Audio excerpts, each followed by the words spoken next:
We continue to follow breaking news about an officer shot and killed in Terre Haute.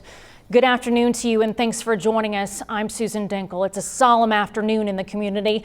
As we've reported, police have confirmed a Terre Haute officer has died in the line of duty.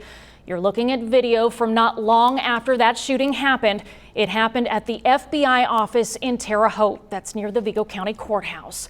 We're continuing our live team coverage for you. We've been cutting in with special reports. News 10's John Swanner is live near the scene where a press conference just wrapped up. And Heather Good is at Terre Haute Regional Hospital where the suspect has been in surgery. We start now with John Swanner. He's going to walk us through the latest information released. Good afternoon, Susie. Good afternoon to everyone watching on News 10 First at 5. We just received some new information from Indiana State Police Sergeant Matt Ames. We are still awaiting a news conference to release more information on this shooting.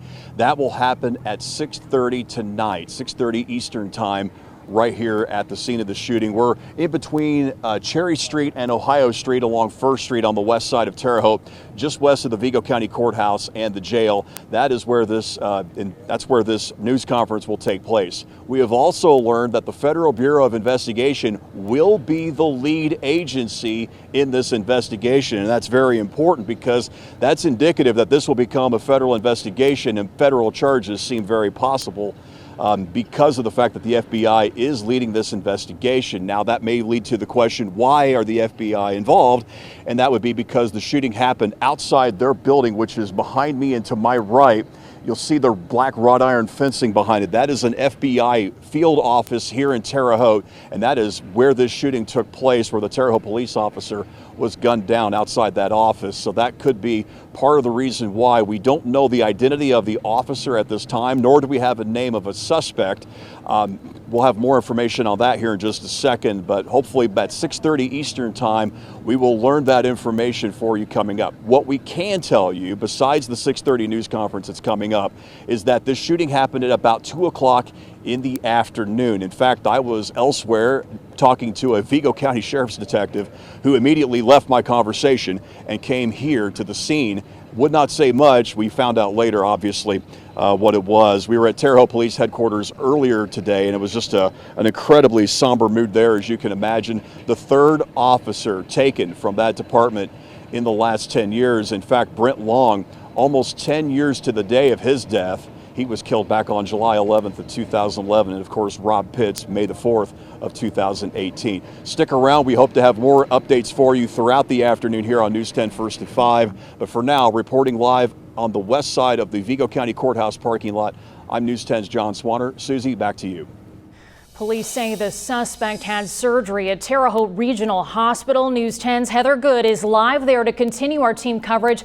Heather, I want you to walk us through what you're seeing right now. Absolutely, Susie. We are here at Terre Haute Regional Hospital where part of the parking lot is now a crime scene. I'm going to step out of the way here so you can take a closer look at what's happening here. Police are still on the scene. We've got Terre Haute City Police, West Terre Haute, Vigo County, and State Police present here currently. I'm going to have you zoom in a little bit now onto this truck in the parking lot. You can see that there is yellow tape blocking off parts of the parking lot here in front of the hospital, and there you see that truck. You'll remember when reports initially came out, police were looking for a suspect and what they described as a silver or gold truck with back end damage. I would call that probably champagne. You can look at the truck there. You can see investigators still looking around. The back passenger side window is broken, and you can also see the back window of the truck is also broken out. Earlier, there was a police canine that was going around that truck and inspecting it. But again, as you can see, investigations still going on here in this area. I want to take a step back here for a moment because I spoke to Vigo County Sheriff John Plassey, and as you know, this is not the first death that we've had here in Terre Haute. And he shared this quote. I want to bring it up on the screen for you. He said, quote, "We would appreciate the continued tremendous support all law enforcement receives locally from our community.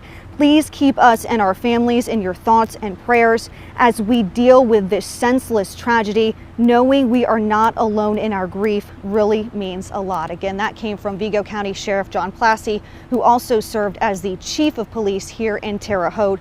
Want to talk about some important dates to remember as well. This weekend, July 11th, 2021, 10 years ago this weekend was the death of Brent Long, and May 4th, 2018, the death of Rob Pitts, another Terre Haute police officer. Today, we are adding July 7th, 2021 to that list of officer deaths here in the city. Again, this is a developing story, but we are here at Terre Haute Regional Hospital. As Susie mentioned, the suspect involved in this case is inside the hospital undergoing surgery. As soon as we have more information, we will of course share that with you. Live in Terre Haute with photojournalist Devin Ridgway, Heather Good, News 10.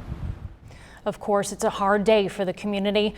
We're going to keep a close eye on this breaking news, and we will be checking back in with News 10's John Swanner and Heather Good later on in this newscast.